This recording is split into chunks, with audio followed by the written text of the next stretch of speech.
உதாரணத்துக்கு நவநிதி பதயே நமோ நமஹ, நவநிதி பதயே நமோ நமஹன்னு மட்டுமே சொன்னால் செல்வ வளம் சேரும், கடன் தொல்லை நிவர்த்தியாகும்.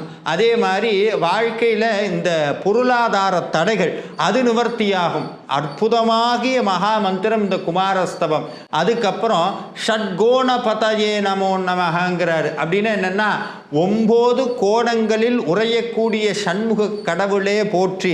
நம்ம வீட்டில் 6 தீபம் ஏற்றுறோம், அந்த ஷட்கோண கோலம் போட்டு 6 தீபம் ஏற்றுறோம் பாருங்க. அப்போ இந்த மந்திரத்தை சொல்லலாம். ஓம் ஷட்கோண பதயே நமோ நமஹ, ஷட்கோண பதயே நமோ நமஹ. அவ்வளவு ஆற்றல் மிக்கிறது.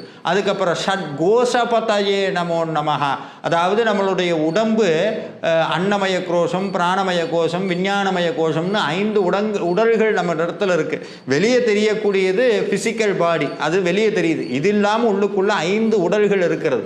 இந்த 5 உடல்களுக்கும்